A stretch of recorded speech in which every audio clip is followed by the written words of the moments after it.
एक संभ्रम चालू होता की ओमराजे कुठे आहेत, ओमराजे कुठे आहेत. ओमराजे निंबाळकरांच्या संबंधाने आम्हाला सगळ्यांना असं वाटत होतं की ते हलणार नाही, कारण यातल्या प्रत्येकाने, राऊत साहेबांनी सांगितलं, आम्ही त्याचे साक्षीदार आहोत, की कुणी आई भवानीची शपथ घेतली, कुणी कुटुंबातल्या सदस्यांची शपथ घेतली. आता जे देवाची शपथ घेऊन देवालाही सोडत नाहीत, ज्या कुटुंब आपलं सगळं काही असतं आपल्यासाठी, त्या कुटुंबातल्या आपल्या पोराबाळांची शपथ घेऊन त्यांची पर्वा करत नाहीत, ते पक्ष नेतृत्वाची पर्वा करतील अशी अपेक्षा करणं चूक आहे. परंतु काल रात्री 10:30 वाजता पुण्यात एक चार्टर आलं, ज्या चार्टरला तानाजी सावंत लीड करत होते. तानाजी सावंतांच्या सोबत अजून काही लोक होती. यामध्ये नानासाहेब पाटील, मी चार्टर मधल्या लोकांची नावं सांगतेय, नानासाहेब पाटील, अमित क्षीरसागर, जयराजे निंबाळकर आणि ओमराजे निंबाळकर हे तानाजी सावंत यांच्या समवेत दिल्लीला गेले. खरं तर या सगळ्या लोकांचं दिल्लीला जाणं हे अचानक नव्हतंच. मुळात 10 तारखेला दिल्लीला एनडीएची एक महत्वाची बैठक झाली. 10 तारखेला एनडीएची जी पंतप्रधान मोदींनी बैठक घेतली, त्या बैठकीनंतर दिल्लीच्या हॉटेल ताज मानसिंगला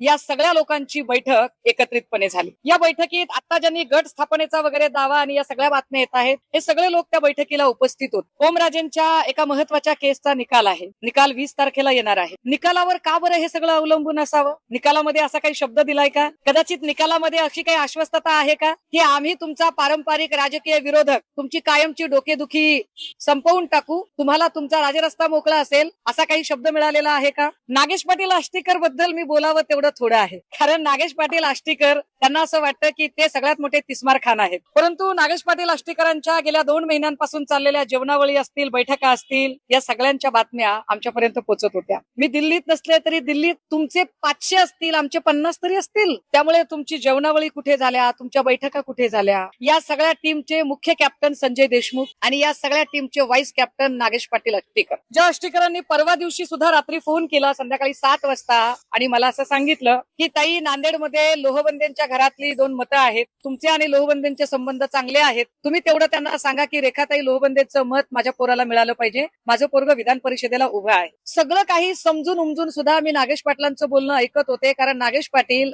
चक्क लोकांना वेडं समजून वेड्यात काढण्याचा प्रयत्न करतायत. त्यांना असं वाटत होतं की ते ओव्हर स्मार्ट आहेत, पण ही सगळी गोष्ट आम्हाला कळत होती. विशेष काल सकाळी नागेश पाटलांनी पक्ष नेतृत्वाला फोन केला. पक्ष नेतृत्वाला सांगितलं की सुषमाताईंना कृपया आपण सांगा की नांदेडला स्थानिक स्वराज्य संस्थांची जी 2-3 मतं आहेत ती त्यांनी तिथे फोन करावा. जे लोक म्हणतात की पक्ष नेतृत्व संपर्कात नव्हतं, तर मग पक्ष नेतृत्वाने तातडीने मला फोन कसा केला? नागेश पाटलांच्या संपर्कात एवढं सगळं होऊन नागेश पाटील आपल्याशी बेईमानी करणार आहेत हे माहीत असून सुद्धा पक्ष नेतृत्वाने नागेश पाटलांना शब्द दिला की हो, मी सुषमाताईंशी बोलतो. पक्ष नेतृत्वाने मला फोन केला, सांगितलं की ताई नांदेडमध्ये फोन करा. मला हे सगळं समजत होतं, तरीही माझ्या नेतृत्वाला मी किती दुखवायचो, माझ्या नेतृत्वाला अजून मी किती वेदना द्यायच्या, हे समजून उमजून मी त्यांच्याशी काहीही न बोलता म्हटलं, सर होय मी बोलते, मी सांगते सर त्यांना. विशेष काल संध्याकाळी 7:15 वाजता पुन्हा एकदा नागेश पाटलांचा फोन आला पक्ष नेतृत्वाला, साहेब तेवढा तुम्ही फोन केला ना, म्हणजे किती किती ओव्हर स्मार्टनेस दाखवावा, त्याला काही लिमिट? म्हणजे जे लोक म्हणतात की पक्ष नेतृत्वाचा संपर्क वगैरे, अरे दादा हो, सगळ्यांचा संपर्क होता, पण जर इतकं जर गोड बोलून जर लोक शांतीत क्रांती करत असतील, ह्याला क्रांती म्हणत नाही, याला चापलुसी म्हणतात. नागेश पाटलांचे काही आडाखे असतील, संजय देशमुखांचे आडाखे तर अगदी खूप बाळाचे पाय पाळण्यात दिसतात म्हटल्यासारखे ते आधीपासून कळत होते. आणि या सगळ्यांनी साईबाबाची शपथ घेणारा गृहस्थ, जिकडे गुलाल तिकडे चांग भलं, कार्यक्रम यशस्वी झाला तर सगळ्यात पहिला मी मी मी म्हणणार, कार्यक्रम जर यशस्वी नाही झाला तर मी नव्हतोच असे म्हणून बाजूला होणार, अशा पद्धतीचा साईबाबाची शपथ घेणारा तो प्राणी. हे सगळेच लोक, या सगळ्या लोकांच्या हालचालींवर आम्ही 2 महिन्यांपासून बारीक लक्ष ठेवून होतो. कदाचित संजय देशमुखांना राज्यमंत्री पद खुणावत आहे का? संजय दिना आहे, म्हणजे एसआरएचे खूप सारे मुंबईत प्रकल्प चालू आहेत, नेमकं कुणाचं काय ते अजून कळायचं बाकी आहे. परंतु कुणाच्या मनात काय आहे, अंदर क्या है बाहर क्या है, सब पब्लिक जानती है. पण या पत्रकार परिषदेच्या माध्यमातून महाराष्ट्रातल्या तमाम शिवसैनिकांना मी आवर्जून सांगितलं पाहिजे की या वेळेचं केलेलं मतदान हे नव्या नावासकट, नव्या चिन्हासकटचं मतदान होतं, हे धनुष्यबाणावरचं मतदान नव्हतं. या मतदानामध्ये शिंदे किंवा शिंदेचे सहकारी नव्हते. या मतदानाच्या वेळेला फडणवीस, भाजपा किंवा त्यांच्या कुठल्याही स्वायत्त यंत्रणा मदतीला नव्हत्या किंवा अजून कोणीच नव्हतं. हे मतदान आम्ही आमच्या ताकदीवर घेतलेलं मतदान होतं. हे मतदान शिवसैनिकांचं मतदान होतं. शिवसैनिकांनी रक्ताचं पाणी करून 9 खासदार आणि 20 आमदार निवडून आणलेले, त्यामुळे शिवसैनिकांना पूर्ण अधिकार आहे या लोकप्रतिनिधींच्या घरात घुसून त्यांना जाब विचारायचा. आणि शिवसेना स्टाईल घरात घुसलं पाहिजे एकेकाच्या, आणि घरात घुसून जाब विचारला पाहिजे की तुम्हाला असं काय कमी पडलेलं होतं. चिन्ह नवीन असताना एका नव्या चिन्हाला चिन्हाला ब्रँडिंग करायचं काम इथल्या फाटक्या शिवसैनिकांनी केलंय. एका नव्या चिन्हाला नव्या नावाला घेऊन त्याचा ब्रँड बनवण्याचं काम इथल्या फाटक्या आणि उपाशी पोटी काम करणाऱ्या शिवसैनिकांनी केलंय. त्यामुळे शिवसैनिकांना घरात घुसून जाब विचारायचा अधिकार आहे आणि घरात घुसून जाब विचारला पाहिजे. आणि या सगळ्या ज्यांना वाटतंय की आपण फार मोठा तीर मारलाय त्या सगळ्यांचे फोन नंबर आम्ही सगळ्या शिवसैनिकांना देता. कारण हा प्रश्न आता तुम्ही आमच्या भावनांशी खेळताय. इजा झाला बिजा झाला. दर वेळेला भाजपामध्ये एवढी ऐपत नाहीये का की स्वतःचे नेते तुम्ही घडवावेत. जातीवंत शेतकरी म्हणून आम्ही दरवेळेला पेरत जाणार, आम्ही मशागत करणार, कोळपणी निंदणी बीज पेरणी खुरपणी सगळं आम्ही करणार आणि पीक घाट्या हुरड्यात आल्यावर आयती कणस चोरायला तुम्ही येणार. तर तुम्हाला शिवसैनिकांनी घरात घुसून जाब विचारला पाहिजे आणि शिवसैनिक तो जाब विचार. ओमराजे निंबाळकरांचं तुम्ही नाव घेतलंय, त्यांचं नाव घेतलंय. ओमराजे निंबाळकर हे निष्ठावंत शिवसैनिक ठाकरेंचे म्हणून ओळखले जायचे. काल रात्रीपासून नॉट रिचेबल आहे. जे ओमराजे अगदी 12 वाजता जनतेची कॉल उचलायचे ते आता माझा कॉल कधी घेतला नाही बरं का ओमराजे. हा पुढे आता ते नॉट रिचेबल आहेत. म्हणजे ओमराजे निंबाळकर दिल्लीला, कारण ते बऱ्याच जणांना असं सांगतात की मी अजूनही पुण्यात आहे, मी अजूनही पुण्यात आहे. म्हणजे समजायचं काय नेमकं, हा संभ्रम काय आहे? मी ओमराजे निंबाळकरांना सकाळपासून फोन करण्याचा प्रयत्न करते. ओमराजेंना मी फोन केला पण माझा फोन उचलला गेला नाही. ओमराजेंच्या सोबत त्यांच्या धाकट्या भावाप्रमाणे सावलीप्रमाणे सोबत असणारे कैलासदादा पाटील यांना मी फोन केला होता. मी त्यांच्याशी सकाळी बोलले. मला कैलासदादांनी सांगितलं ताई मी दुसऱ्यांची गॅरंटी काय देऊ शकतो, मी फक्त माझी गॅरंटी देऊ शकतो.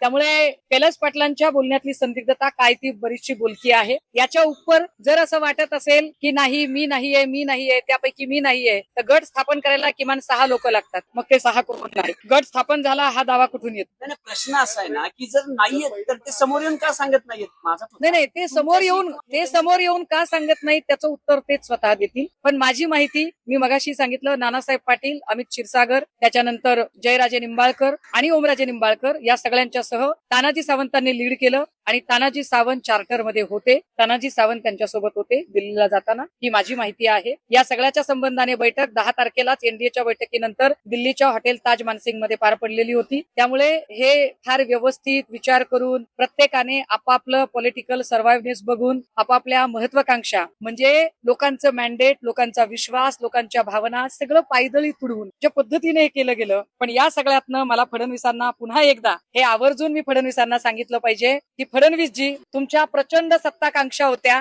पण आता जे काही झालं त्यानंतर महाराष्ट्रातला मराठी माणूस पुढची 20 वर्ष तरी पंतप्रधान होत नसतो. कारण तुम्हाला अडवण्यासाठीचा जो स्पीड ब्रेकर आहे तो दिल्ली ते नागपूर व्हाया दरे जबरदस्तपणे टाकलेला आहे. हा स्पीड ब्रेकर शिंदे सेना ज्यांनी जन्माला घातली आणि शिंदे सेनेची सरोगेट मदर म्हणून तुमच्याच पक्षाचे नेते जे दिल्लीत वावरतात त्यांनी टाकलेला आहे. फडणवीसजी तुम्ही जो भस्मासूर तुमच्या मुख्यमंत्री पदासाठी जन्माला घातला होता तो भस्मासूर आता तुमच्या डोक्यावर हात ठेवेल इतका बळकट झालेला आहे. त्याची काळजी तुम्ही करा. कारण मेलेलं कोंबडं आगीला भीत नाही. असेही आम्ही एकदा होरपळून निघालेलो आहोत आणि सत्तेशिवाय राहायचं ठरवलं. फिनिक्स पक्षासारखे आम्ही शून्यातून पुन्हा उभे राहिलो. राखेतनं उभे राहत आम्ही 20 आमदार, 9 खासदार, पालिकेचे 65 नगरसेवक, 3 महापौर, विधान परिषदेमध्ये नार्वेकर असतील, अभ्यंकर असतील हे निवडून दिले. ज्या संभाजीनगरला सगळं शून्य झालं होतं, ज्या संभाजीनगरमध्ये महापालिका, जिल्हा परिषद सगळं शून्य झालं तरी सुद्धा आम्ही पुन्हा दानवेंना सुद्धा विधान परिषद दिली. हे पक्षाने केलेलं आहे. ही पक्षाची ताकद आहे.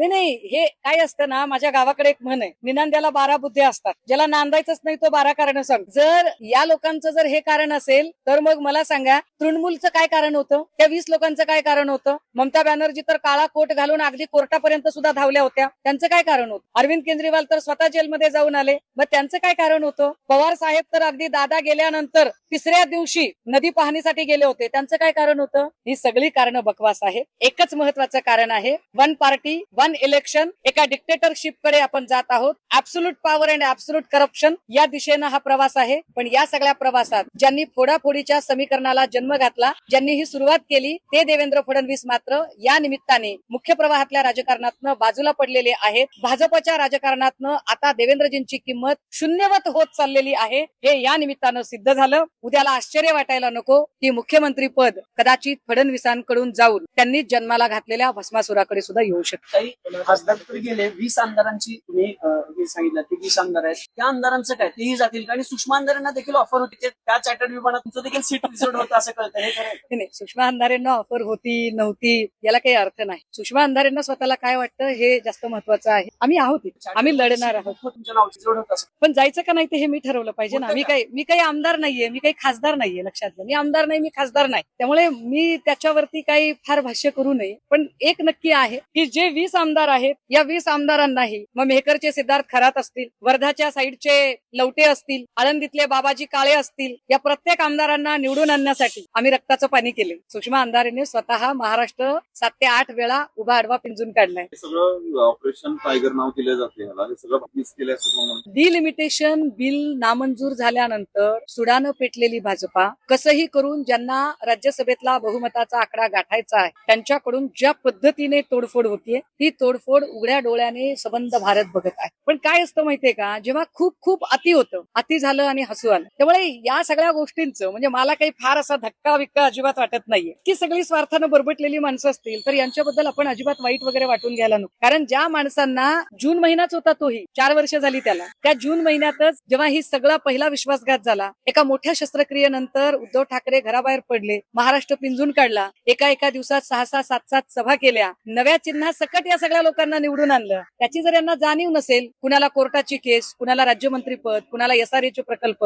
कुणाला काही जर खुणावत असेल तर ज्याचा त्याचा स्वार्थ. बाळासाहेब ठाकरे असताना जर असं काही झालं असतं, शिवसेनेत धडा शिकवायचे, तुम्ही म्हणाला का सगळ्या नेत्यांचे आम्ही नंबर देतोय, शिवसेना पुन्हा तशीच आक्रमक होणार आहे का? बाळासाहेब शिवसेना तितकीच आक्रमक असेल. मी म्हटलं ना की शिवसेना माणसं पेरणारा, नेते पेरणारा पक्ष आहे. सगळं शून्यवत झाल्यावरही आम्ही पुन्हा हे पीक तरारून उगवून आणलो. हे पीक आम्ही तयार केलेलं पीक आहे. हे पीक आमच्या मशागतीवर आलेलं पीक आहे. हे पीक चोरायचं काम जे करतायत ना त्या चोरांना ते कळलं पाहिजे. आणि राहिला प्रश्न वंदनीय बाळासाहेबांचा, तर वंदनीय बाळासाहेबांच्या काळातही राणेंची बंडखोरी झालीच होती, ती तेव्हाही झाली होती. पराभव झाला होता, ज्यापुढे बाळासाहेब शिवसैनिकांना आधी दादा अजून ऐका, 2.5 वर्ष इलेक्शनला आहेत. इथली आक्रमकता उद्धव ठाकरे यांच्यात दिसत नाही म्हणून सातत्यानं पक्ष तो अशी सगळी संधी इतरांना. मला असं वाटतं की माध्यमांकडून किंवा अजून कोणाकडून एक नरेटिव्ह सेट करण्याचा जो प्रयत्न केला जातोय, कृपया त्याला जरा छेद द्या. एक फार चांगली म्हण आहे इंग्रजीमध्ये, यशाला अनेक बाप असतात, अपयश पोरकं असतं. जेव्हा एखादी गोष्ट अशी घडते त्यावेळेला सरळसोटपणे नेतृत्वावरती खापर फोडणे हे योग्य नाही. कारण मी म्हटलं की जर तुम्ही ठाकरेंना किंवा नेतृत्वावर जर तुम्ही टीका करणार असाल तर मग तुम्ही तृणमूल काँग्रेसबद्दल काय बोलाल, पवार साहेबांच्या नेतृत्वाबद्दल तुम्ही काय बोलाल, अरविंद केजरीवालांच्या नेतृत्वाबद्दल काय बोलाल. 24 उदाहरण दिलं आता. गुवाहाटी तो पार्ट 1 होता, आता हा गुवाहाटी पार्ट 2 म्हणायचा. तुम्ही 24 उदाहरण दिलं आणि 4 वर्षात जर 2दा असं होत असेल, तुमच्या चुका असतील ना कुठेतरी? हो, आमच्या चुका आहेत. आमची चूक ही आहे की आम्ही पुन्हा एकदा म्हणजे आईची शपथ घेतल्यावर, बापाची शपथ घेतल्यावर, लेकराची शपथ घेतल्यावर आम्हाला असं वाटलं की माणूस जे काही करतो ते आई, बाप, पोरं, बाळ, बायको यांच्यासाठी करत असतो, कुटुंबासाठी करत असतो. फार हिंदुत्ववाद मानणारे, देव, देश, धर्म मानणारे लोक देवाला आणि धर्माला प्रमाण मानत असतील, पण देवा धर्माची शपथ घेऊन, कुटुंबाची शपथ घेऊन जर लोक पलटत असतील तर त्याला आपण काय करू शकतो बरं? सुषमाताई, आता उद्धव ठाकरे यांनी पत्रकार परिषद घेणं अपेक्षित मोठा झालेला असताना देखील उद्धव ठाकरे माध्यमांसमोर आलेले नाहीत. मग त्यांची काय? उद्धव ठाकरे पत्रकार परिषद घेतील, काळजी करू नका. सकाळपासूनचा जो एकूण घटनाक्रम चालू आहे त्या घटनाक्रमामध्ये दिल्लीत एक पत्रकार परिषद संपन्न झाली. उद्या आम्ही जो व्हीप जारी केलाय त्याच्यानुसार उद्या आमची बैठक होते. उद्याच्या बैठकीला अजून कोण कोण हजर राहते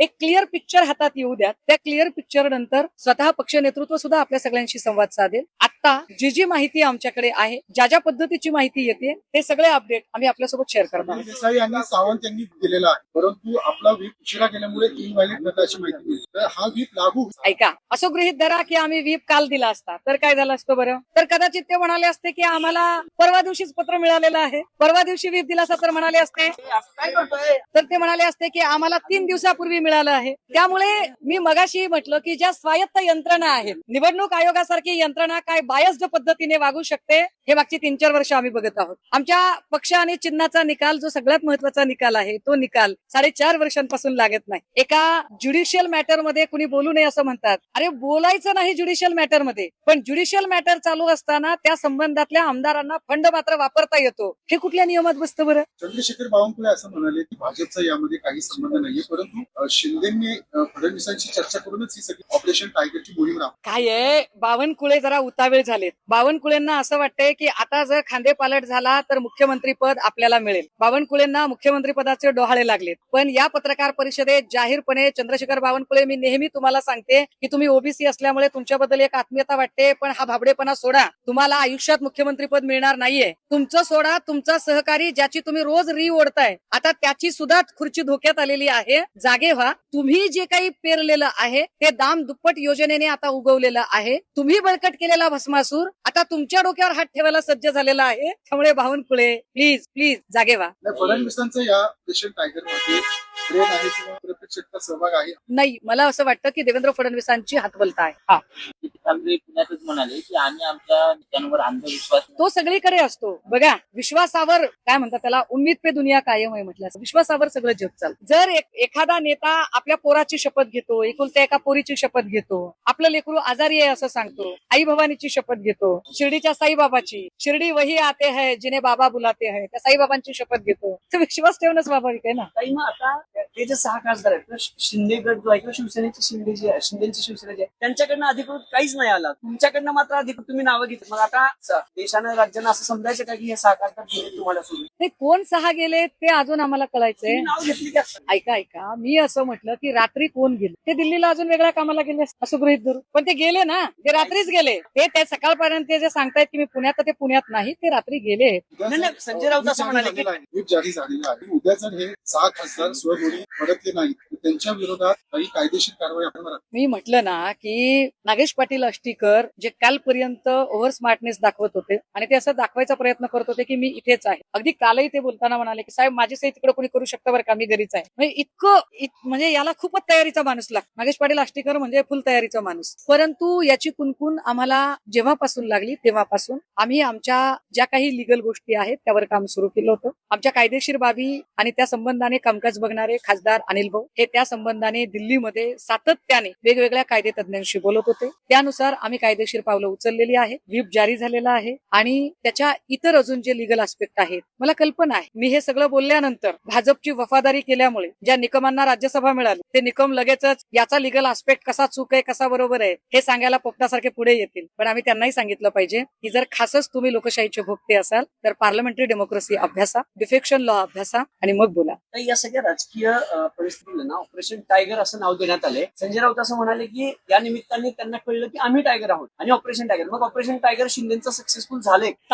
ऑपरेशन टायगर सक्सेसफुल झालं की नाही हे मी म्हटलं ना की उद्या 11ची बैठक आहे तेव्हा आपल्याला कळेल. पण एक नक्की आहे की जर ते टायगर असतील तर त्यांनी दिवसा ढवळ्या येऊन प्रेस कॉन्फरन्स करत गाजावाजा करत एक डरकाळी फोडून सांगितलं असतं. रात्री अपरात्री कुठेतरी चार्टर मध्ये बसायचं, लोकांना इमोशनल ब्लॅकमेलिंग करत माझं लेकरू आजारी आहे, पोरीची शपथ, पोराची शपथ, बायकोची शपथ, देवाची शपथ, आई भवानीची शपथ, साईबाबाची शपथ, अशा गोष्टी केल्या नसतात. त्यामुळे याला टायगर ऑपरेशन म्हणायचं की नाही हाही संशोधनाचा मुद्दा आहे. व्हिडिओ व्हायरल होते ज्यामध्ये बाळासाहेब म्हणतात अशी भाषा नाही, आता त्या मार्गाने शिवसैनिक जातील. मी तर म्हटलं ना की हे मॅन्डेट शिवसैनिकांचं मॅन्डेट आहे. या निवडणुकीत मी अजून एक गोष्ट सांगितली पाहिजे. जे म्हणतात ना की आम्हाला निवडणुकीत मदत केली नाही, आम्हाला आर्थिकची मदत मिळाली नाही, त्याच्यातला एकही जण म्हणू शकत नाही. नागेश पाटील आष्टीकरांना किती आर्थिक मदत केली त्याची साक्षीदार मी आहे. अमरावतीला सुनील खराटेला किती मदत दिली त्याची साक्षीदार मी आहे. बदामराव पंडितला किती मदत दिली होती त्याची साक्षीदार मी आहे. याच्यातल्या प्रत्येकाला मदत गेली होती. वाकचौरेंना सगळ्यांना मदत गेलेली होती. त्यामुळे यांना सगळ्या प्रकारे मदती पोहोचलेल्या आहेत. आता एवढं सगळं होऊन एका नवीन चिन्हावर